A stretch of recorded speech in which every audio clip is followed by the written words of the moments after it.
Welcome to WO50, Women Over 50 Embody Wisdom and Wellness. Hello, everybody. My name is Corrine, and I'm here with my BFF, Eddi. And today, our topic is perspective shift, the power of reframing.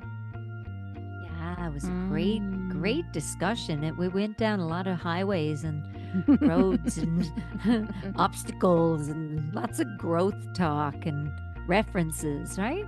Yep. Talked a little bit about Tony Robbins and the course that I took, and I learned the basis of reframing from him. And then also that Eddi does reframing and doesn't even probably realize she's doing it every day in her office. I do. I think we both do it with different people. So yeah, it's beautiful. Great conversation. It was fun. We hope you enjoy it. Hello. Hi. How are you doing? I'm good. I just had to put a shirt on because it's a little chilly because it's like 70 degrees here instead of like 85. Oh, it's chilly. It's 3 here. That's Celsius. Like that makes a big difference. Yeah, right.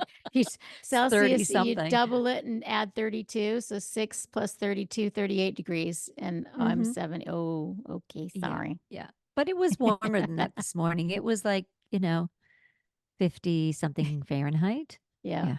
Yeah. It's getting there. We're getting there. Like in May, it may rain, it may shine, it may snow. Yeah. Yeah. In Yeah. May. That's our joke.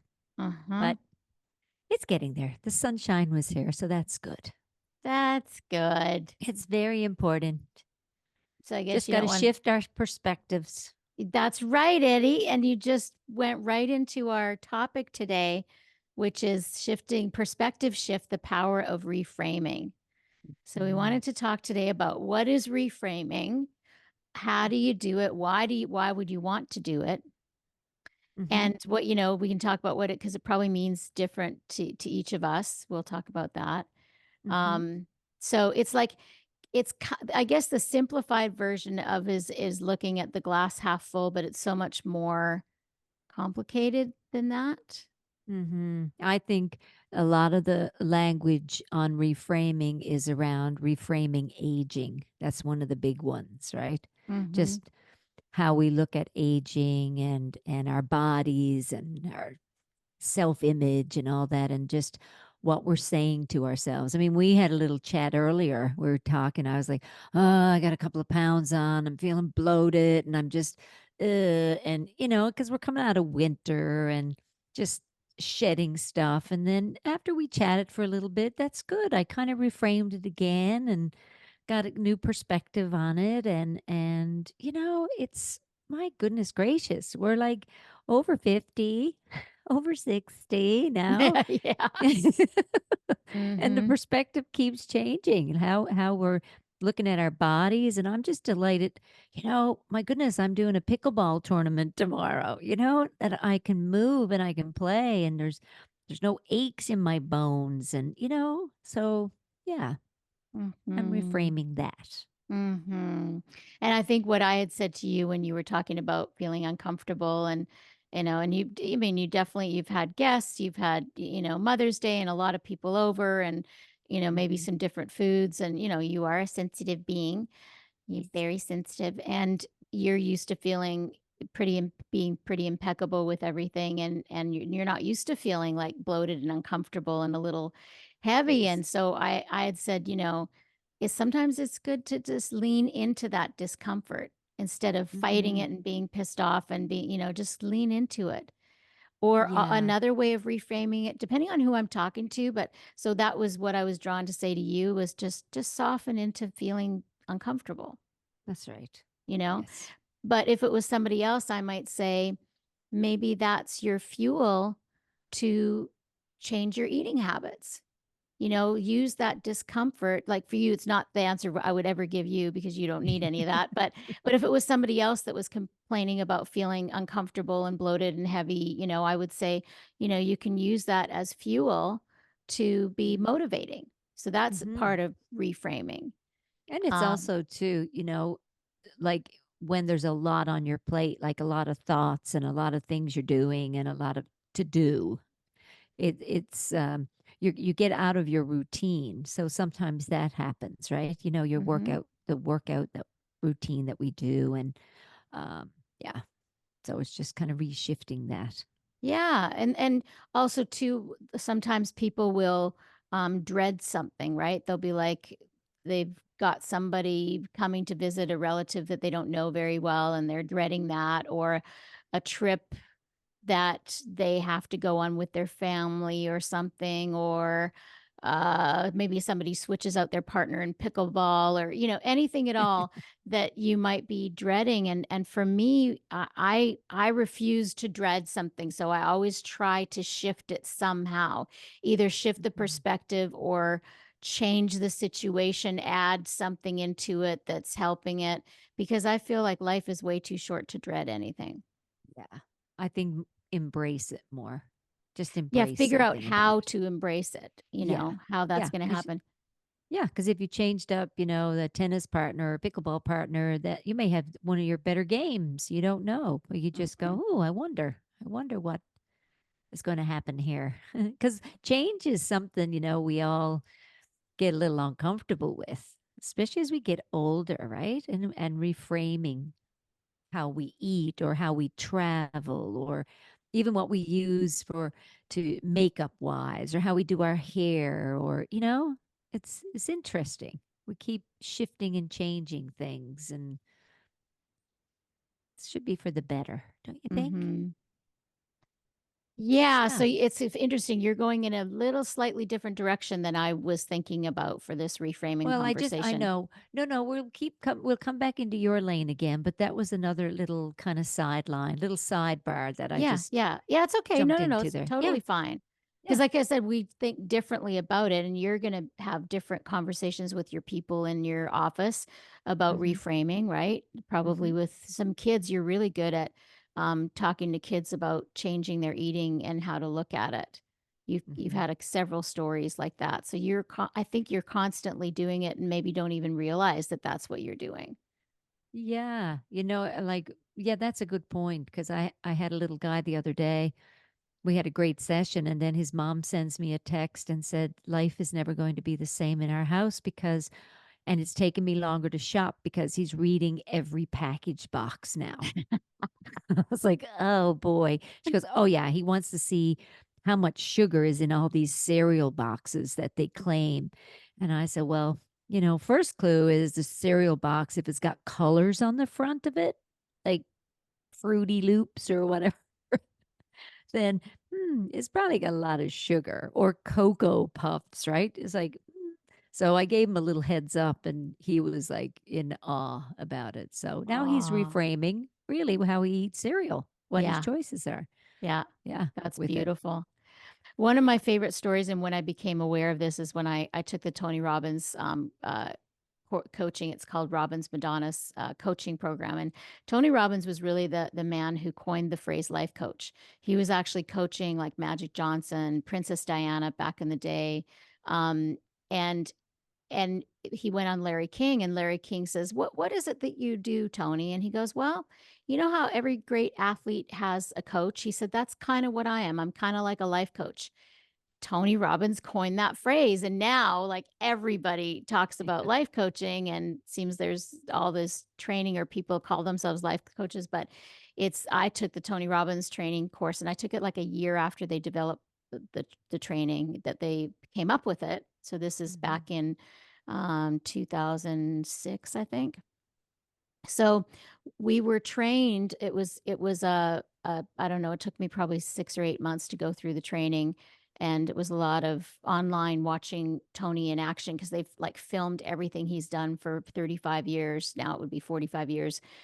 Filmed every you'd see him in front of 3,000, 5,000, 10,000 people, coaching somebody in front of 10,000 people, and he reads people unbelievable. He's just amazing to see him in action. And if anybody's interested, you can actually they do have he's on Netflix. They do have they where they filmed a workshop. So I would watch like hundreds of these videos of how he works with people, and the point is you learn these different techniques. And then I sit in front of somebody, I just have one person I need to help. But I remember this one story. He was, this woman stood up in front of, 5, 6,000 people, and they were in Australia. And she goes, I'm a gambling addict and I'm reformed now, but I lost my entire family. I lost hundreds of thousands of dollars. And now I'm trying to rebuild my life. And I have this debt that's weighing on me, and I'm drowning in debt right now. And I'm trying to claw my way out of it. But it's just seems so overwhelming. That's why I came this weekend, is to try to learn how to, you know, how am I going to do it? So Tony said, well, let's just even look at your languish around you drowning in the debt. He said, how about we take all of that debt and we put it in a backpack, and you put it on your back. So you're going to feel it, the weight of it, but it's all in one place. And you're going to use that as motivation to get to your next place. So instead of you thinking every time you think about your debt, you're not drowning, it's like you're carrying it, you got it, but it's like it's going to be fuel, like a rocket ship, to take you to be motivated to get to the next place, to get it paid off, and to do all the things you need to do. And I just thought that was so, and it totally transformed the way you could physically see her changing when he reframed that for her, and it worked for her. I saw that episode, and I Did saw you? another one, yes, where he worked with the young kid who had suicidal tendencies. He was Yep. having thoughts, and remember, he sat with him, and I couldn't believe it in that session. Like, he just captivated him, and like, he reframed his Whole life. ideas, everything, Mhm. his whole life. Yeah. And the 20-something-year-old, he turns it around, looks at him, and he goes, I got it. I mean, that's magnificent, right? That's incredible guidance right there. Tony Robbins, his story is amazing. He um, left home when he was 15, before he graduated high school, because his mom's boyfriend was beating him up, and um, he was living on the street or something, putting himself through school, but became a janitor at the school so he could put himself through school.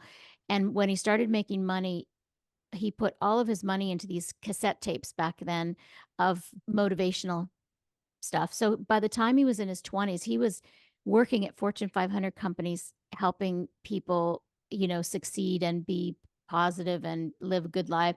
And so now Tony's in his 60s, and he's had, 40 years plus experience of working with people from all over the world. And a lot of the work is reframing, and there's a lot of different techniques that we use. But, you can look up on YouTube, look up Tony Robbins coaching, and you'll see all these little snippets of things that Eddi and I are talking about. And then, like I said, that was part of my training. We would study the different tools and techniques that he was using. And he's a master at it. I mean, there's a reason why he coined the phrase life coach. And so finding the right person to work with is key. If you can find someone you really connect with, that I feel like with a therapist, and with and any for you, for all that, for a naturopath, for anybody you have a one-on-one session with, coaching, I feel like personal training, I feel like you should have a big aha and learn something in every session. I I think agree. I I think if you're agree. seeing somebody and you're not Yeah. having a big aha in every session, a shift of some kind, that you need to find somebody new. It's funny I say that just to my peeps when they come in. I'm like, okay, when we're halfway through and we've laughed and cried and everything in the session, I'm like, okay, this is going really well, because I gauge it by the aha moments you have, whether it's hope. Oh, now I have some hope, or you had a good belly laugh and you haven't laughed in a while. Like, these little shifts that start to take place when you do a session with somebody. It doesn't matter, the therapist or naturopath or life coaches or whoever it is you're working with. You want those moments where it's changing the perspective. You're changing Mhm. your outlook on life. It's changing, like, even with weight loss, when I see people who want to lose weight and they've done every diet and every eating plan, and I'm like, what's your relationship with food? And let's let deprivation go. And and they hear things. They look at me and go, "Oh, I've never heard that before." I'm like, "Okay, great. Then that's our starting point, you know?" But we have to have that open dialogue to have those kind of aha moments or Mm-hmm. a shift. I call it a shift. Like it's, Mm-hmm. and I can feel it when I'm working with somebody. I know there's like this gaze in the eyes shift, right? There's this, something happens at a cellular level, and even deeper than that. I don't know what it is, but Mm-hmm. that's that's reframing. There's that picture of that person that just walked in. It's not the same picture going out the door. Mm-hmm. Oh, that's a double entendre right there. Reframing. That's the picture that they come in with. They're not leaving. Oh, and that wasn't planned. I I didn't. That just know. came I out. know. So when you said it, I totally had that vision in my head that the picture of who they are is different. Yeah. That's beautiful. And it's beautiful. And that's why, when we do what we do and we love it, we do it because it's the shifting that's happening. And it's happening within ourselves too, because I want to be effective. Yes, same here. Yeah. Yeah. So I always feel I'm reframing a lot Mhm.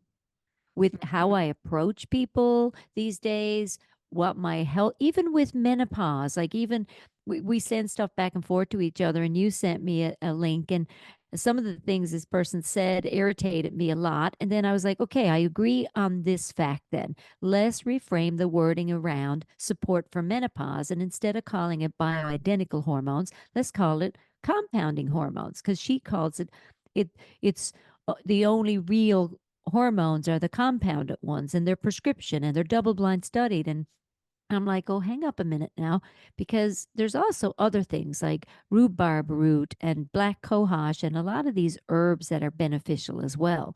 And we can't throw out, I've been at this 35 years, and I've had women going through menopause in and out through my office for years. And I can't dismiss those things because they Mhm. haven't been double blind studied. I Mhm. know there's a lot of great stuff with hormone replacement therapy right now. And it's great that we're even having the dialogue about it. Mhm. That's what's important. So Mhm. women can go, well, what does work for me? Do I need estrogen at this age? And what age should I stop it? And do I need progesterone and testosterone? Well, it depends on your symptoms. Mhm. Because if you're 40, you got to reframe again at 50, reframe again at 60, changing your whole Mhm. perspective and your outlook on what your needs and your health picture looks like. Mhm. So it's digging deep again. What is it you need, Mhm. and what do you believe in, and what's your research now? What do Mhm. you who are you listening to, who's coaching you through this, and Mhm. what's sitting with you? Like, we're all different, right? We're Yeah. all different. Yeah. So Yeah, it goes back to what we talk about a lot here, which is inquiry, finding out what is it that you believe, what is it that works for you, and there is like a dialogue, a narrative that happens in all of us in our heads.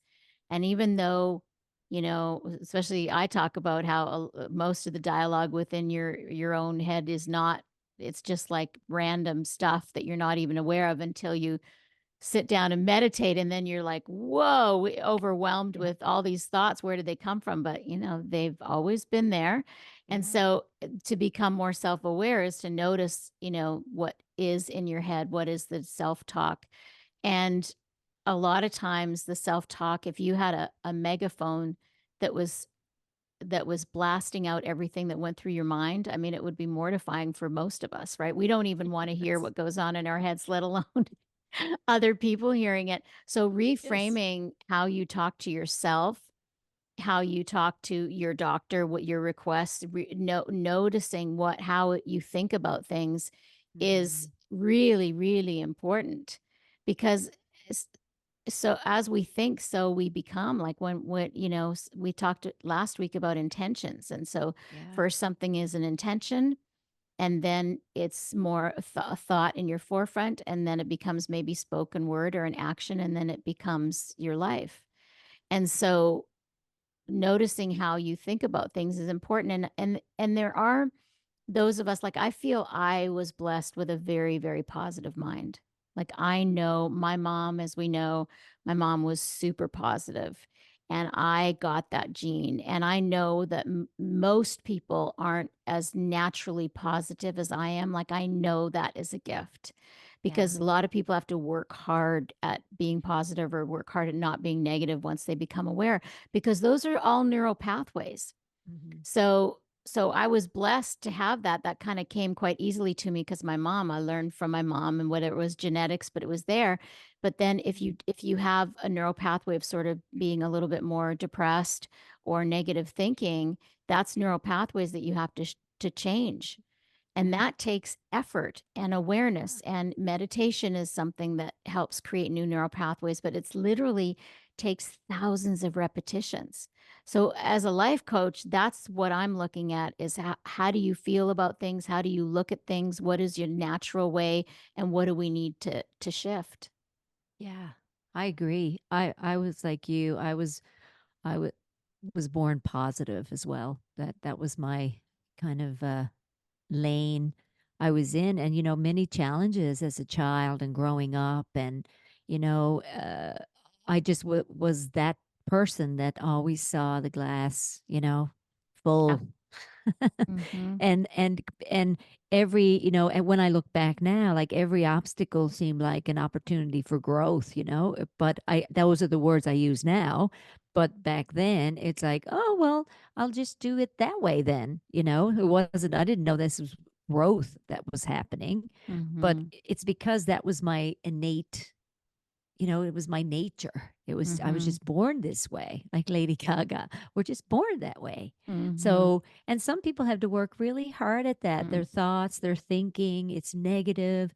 And, we can list off lots of people around us and in our lives who there's always something negative coming out. It's like, whether it's about their car or about their partner or about, and I mean, we can always say something negative and change it and turn it around and make it more positive. I mean, we're not always going to be uh, positive about everything. I mean, I might get ticked off at something the way my partner cleans the kitchen, right?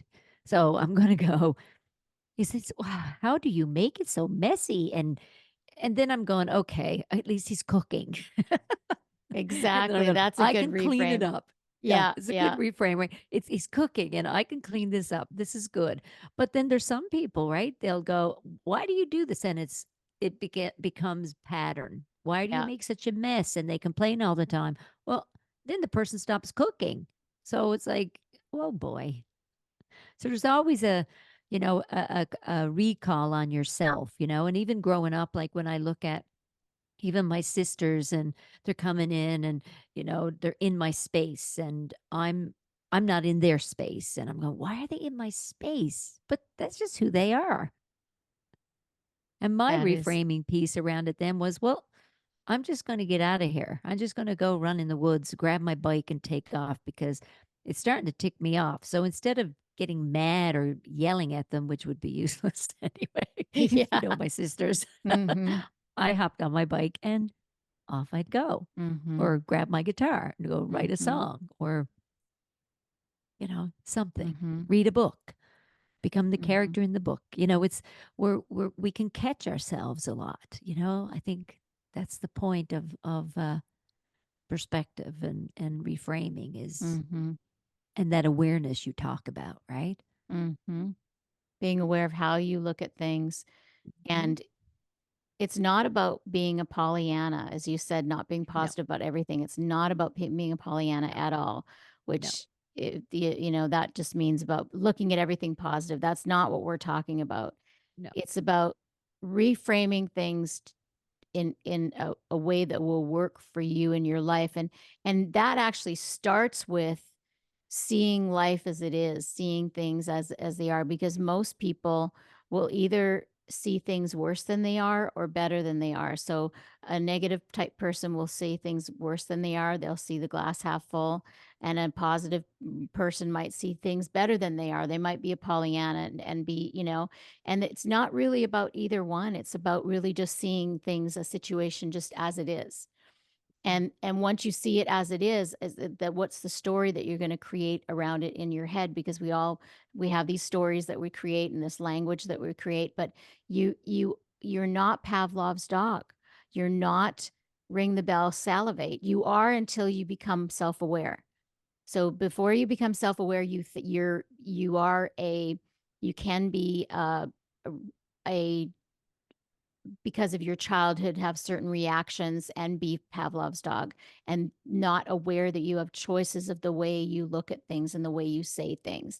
But as soon as you start to become more self-aware and notice your thinking more, notice your inner narrative, your inner voice, what that's like, then you have a choice of what you decide to focus on, what you decide to believe. Like, you're the president of the committee in your head. You're the And there's CEO. yes, and there's all these conditionings, right? These belief systems in place that a lot of times we don't sit back and check in and go, do I still believe this? Mm-hmm. Is that still a, part of my belief system? Do I still, Mhm. is that, or was that something that I just have been accepting and it belongs to somebody else? It's not mine. Yeah, I mean, how many times you can become aware of that usually when you sit with your family, whether it's in the summertime or Christmas or Thanksgiving, you're sitting with your family, having the conversations that you've probably had a million times with them, and you got the same reactions, your Pavlov's dog got the same reactions, and you have the same like strong points of view. And then if you reflect back afterwards, like, do I even believe that? Or is it just like something that I've been saying for so many years around my family? It's like politics is a good one for that. Like, usually, kids will believe it politically what their parents believed. And then hopefully at some time they start to question that and really start to dig in if they're interested in politics, finding out more about it so that they're not just into something because their parents are. Yeah. And we're like Yes. that with really everything. Hmm. Yeah. A lot of our stuff, as Eddi was saying, is conditioned on us. And it's programmed literally like we're these little clean slates as babies, and Yeah. everything gets put on us, programmed onto us. Even what we find is attractive, how we feel about aging, it's all cultural that's put upon us, Hmm. that what's been fed into this amazing Yeah. computer in our heads. Yeah. Even if you ask yourself, you know, your 30-year-old self, your 50-year-old self, your 60-year-old, your 70-year-old self, what is beauty? What is beauty to me? Even that question. What do I see as beautiful now? What is it? When it's Is it a health view? Is it someone who's a runner? Is it um this a supermodel? Is it a gardener? Is it, what is beauty? Is glowing skin? Is it freckly face? Is it sun kissed? Is it a just a healthy cherub little, you know, glowing, shiny, or what is that to you? What is beauty to you? Someone who's really healthy, you know, someone who's smoking, coming at you with no teeth, and no, right? I mean, it's what is that? What Everything we redefine, we reframe, even the idea of aging, do we know even about when somebody is using ageism, right? Slamming, oh, they can't do that. They're that old. They're that, we're reframing it all the time. Mm-hmm. All the language around how old someone should be to do that or to still work, and we hear it all the time. Are you retired? Are you going to retire? It's almost like, well, no, I enjoy what I do. So, like, oh, you have to work? I'm like, well, I like to. I don't even call it work. It's like I like what I do. Mm-hmm. Well, there's a So, certain language around that people, and they're not even aware that they have that language. Like a lot of stuff that you just exactly. said, a lot of people wouldn't even be aware that they're talking in conditioned language that is just it's like a robot. Yes. Are you going to retire? It's like that's like a question we have culturally because that's just what you say. Yeah. Yeah. It's like assuming you're 60 or 65 and or 55 and you have a pension. It's like, Mhm. oh, not everybody has a pension. Mhm. It's interesting.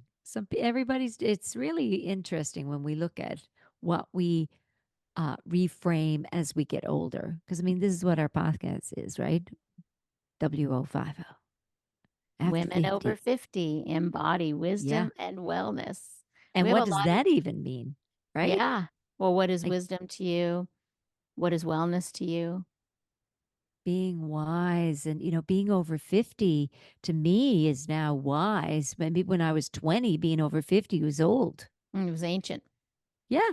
And Uh-huh. now it's like, oh no, it's wise. And these are the people I want to talk to. I want to talk to the people that the 70 and 80 and I want to learn from them and what they know about life. And then Mhm. there's a lot of people 80 and 90 who are still stuck in the mindset of when they were 30. And there's those that have really heightened their awareness and have done a lot of reframing with their lives. They even know how to use an iPad. Mhm. Mhm. They were afraid of technology and now they're not. And, they reframed it. They're like, oh, well, if it shuts down, it blows up, whatever. Mhm. And there's other people, oh, I can't touch that. I don't know how Mhm. to work computers. No, no, I'm too old for that now. Like, really? Keep learning. Lifelong Yes. learners live longer. Yeah. Yeah. And I've stay reframed open. that. Just stay open, and because that's being joyful, is being open and saying yes to things, not shutting down and saying no to everything, and I don't do that, and as Yeah. long as you can anyway, you know. Yeah. Yeah. Reframe your reality, your roles in life, your identity, your just aging, what it means, beauty, health. Mhm. What's that mean to you? I'm thinking Yeah. of, since you made that comment about the picture of the person in the frame, I'm thinking about the actual word reframe, and what we're doing is we're taking the truth of something. So the truth is, a person walks in the room, opens the door, and walks in the room. That's the truth. That's the picture. And then the frame around it is, the person looked angry when they walked in the room and stormed in. That's the frame. Or the person energetically walked into the room and was fast, that's a different frame. Yeah. Yeah. Yeah. It's very cool. It's all Yeah. very cool. We get Mhm. to we get to kind of reinvent and redefine and reframe and Yeah, we're little creators. We are little mm, creators. Like, we are creating our life the way, yep. every day you create your day. Hmm. You don't, your day can go multiple different ways. Even when you decide how to drive to the store or to work, or, we're creating it Hmm. every day. So do it with intention, conscious awareness, Hmm. you know? Yeah, it's beautiful. That was kind of fun. That kind of went in a few different directions It that I did, but didn't it's expect. well, we never know what We how don't. each of our thoughts are gonna go, right? It's like, We oh, don't talk about it really much ahead of time. We talk about no, the theme yep, and the title. We talk about ahead of time, but we don't talk about like the content or what direction. Because and most people are surprised when they're like, "You mean you don't kind of write out a script?" And I'm like, "No, no, gosh, no, this no, is unscripted, and I love unscripted." that you. This is unscripted. There is no script. I Mm. love that you mentioned Tony Robbins because all those years of all those courses you did with him, and I mean, I would talk to you all the time and get the cliff notes, and it was really impressionable for me. Like it really Mm. helped um, kind of change some of the language in my life too with what I was doing up here with people because it's beautiful stuff, Oh yeah. Oh and yeah. we've met some amazing mentors um, so far in our lives, and I love it when people say to me, you've been such a great mentor to me. And I remember mentor meant old, and mentor does not mean old.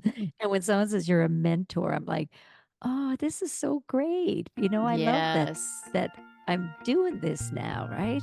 Yeah. Yeah.